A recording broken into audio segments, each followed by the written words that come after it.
Hello बच्चों, कैसे हैं आप? आई होप आप लोग ठीक होंगे बेटा।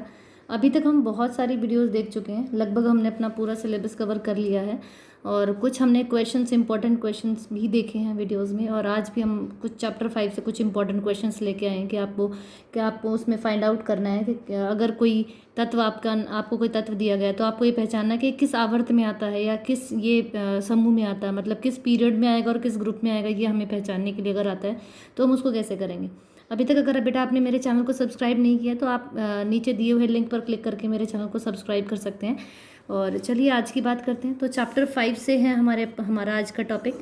जैसे बेटा जैसे हमें पता है कि आपके पास क्या होती हैं, KLMN शेल्स होती हैं, उन्हीं के आधार पर हमें पता चलता है कि कौन सा तत्व किस आवर्त सारणी में, हमारे किस समूह में या किस पीरियड में या किस आवर्त में आता है। ठीक है, तो जैसे मेरे पास हम लोग एक क्वेश्चन ले लेते हैं। यहाँ पर आपके पास एक X तत्व है जिसका एटॉमिक नंबर क्या है बेटा? 16 है। क्या है? 16 एटॉमिक नंबर है उसका।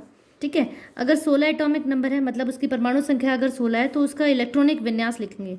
उसकी जो इलेक्ट्रॉनिक कॉन्फ़िगरेशन होगी, इलेक्ट्रॉनिक कॉन्फ़िगरेशन अगर मैं लिखूँ, उसकी इलेक्ट्रॉनिक कॉन्फ़िगरेशन का मतलब होता है उसका इलेक्ट्रॉनिक विन्यास। क्या होता है? इलेक्ट्रॉनिक विन्यास। अगर हम उसका लिखें तो 16 है। एक्स की जो परमाणु संख्या है वो 16, मतलब उसके पास कितने? 16 इलेक्ट्रॉन्स है। ठीक है, 16 इलेक्ट्रॉन्स है तो इसका इलेक्ट्रॉनिक विन्यास लिखते हैं KLM। पहले शेल में 2, फिर 8 और फिर क्या होंगे बेटा? 6। अब आपको ये पता चला कि 6 जो इलेक्ट्रॉन, मतलब इसका जो आखिरी कक्ष है, मतलब जो लास्ट शेल है, उसमें कितने इलेक्ट्रॉन है? 6 इलेक्ट्रॉन है। ठीक है, इससे आपको ये पता चला बेटा, देखो जितने कक्ष होते हैं उतना ही उसके आवर्त होते हैं। जितने कक्ष होते हैं उसके उतने ही कितने क्या होते हैं बेटा? आवर्त। इसका मतलब ये कौन से आवर्त में है? ये 3rd आवर्त में है। किसमें? तीसरे आवर्त में है, मतलब ये आपका 3rd पीरियड में आता है। किस में आता है? 3rd पीरियड में आता है। ठीक है, अब 6 इलेक्ट्रॉन है इसके। आखिरी कक्ष में कितने इलेक्ट्रॉन है? आखिरी कक्ष में इलेक्ट्रॉन की संख्या कितनी है बेटा? 6। जब आखिरी कक्ष में इलेक्ट्रॉन्स की संख्या 6 है, मतलब इसके संयोजक जो इलेक्ट्रॉन्स है, संयोजक इलेक्ट्रॉन्स को हम लोग हिंदी में बोलते हैं वैलेंस इलेक्ट्रॉन, इंग्लिश में बोलते हैं वैलेंस इलेक्ट्रॉन्स। क्या बोलते हैं? Valence electrons. इसके वैलेंस इलेक्ट्रॉन्स की संख्या कितनी है बेटा? 6। वैलेंस इलेक्ट्रॉन्स की संख्या जब 6 है, इसका मतलब ये हुआ कि ये 16वें, किसमें? 16वें समूह में आता है। किस में आता है? 16वें समूह, मतलब 16th ग्रुप में आता है। किस में आता है? ये 16th ग्रुप में आता है। ठीक है, ये किस में आता है बेटा? ये 16th ग्रुप में आता है। ठीक है, चलिए, तो ये इससे हमें पता चला, किससे? कक्ष से। हमें कक्ष मतलब उसकी शेल्स से हमें पता चला कि ये कौन से आवर्त में है, मतलब वो कौन से पीरियड में आता है। और किससे? वैलेंस इलेक्ट्रॉन्स से। वैलेंस इलेक्ट्रॉन्स मतलब संयोजक इलेक्ट्रॉन्स की संख्या।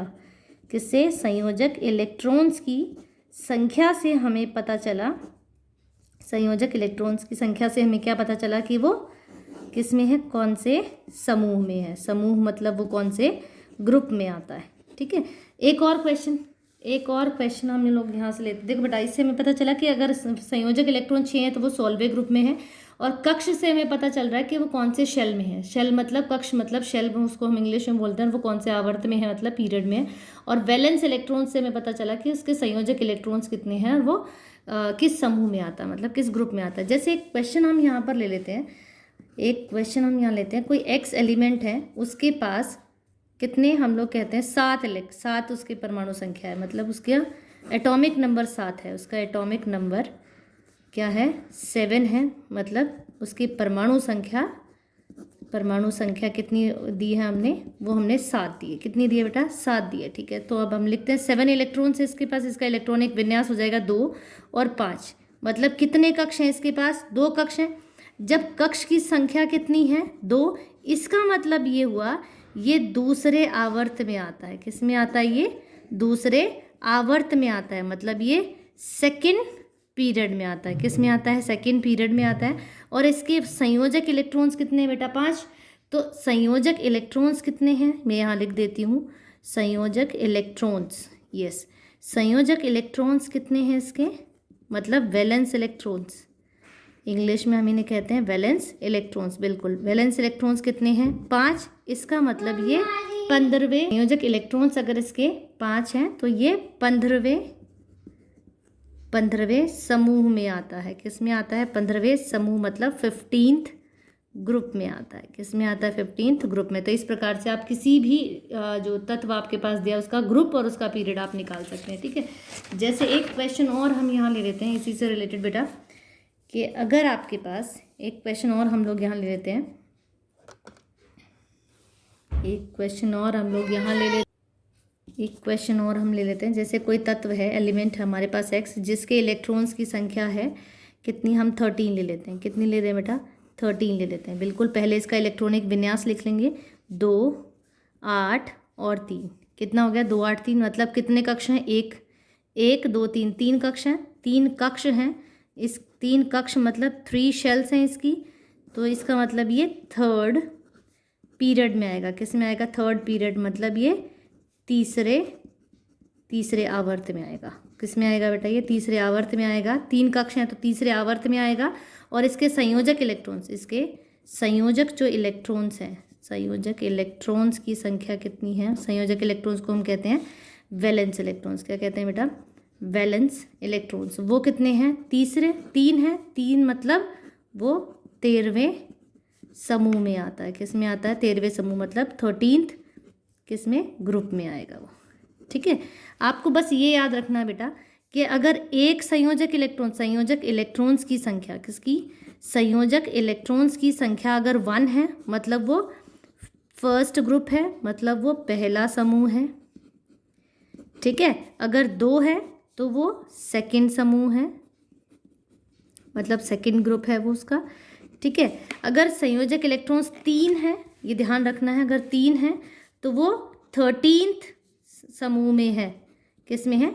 1, 2 के बाद सीधा कौन सा आता है? 13वां आता है। तो ये 13वें समूह में है, मतलब ये 13th ग्रुप में आएगा।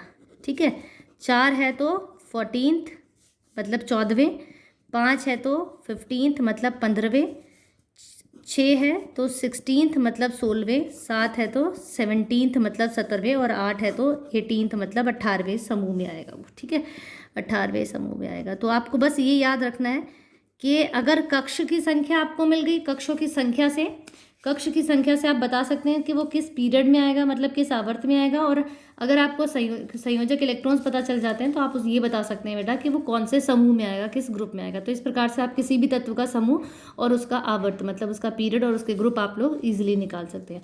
आई होप आपको समझ आया होगा बेटा। आज के लिए इतना ही। Thank you. अगर आप अभी तक आपने मेरे चैनल को सब्सक्राइब नहीं किया है तो नीचे दिए हुए लिंक पर क्लिक करके मेरे चैनल को आप सब्सक्राइब कर सकते हैं। थैंक यू बेटा।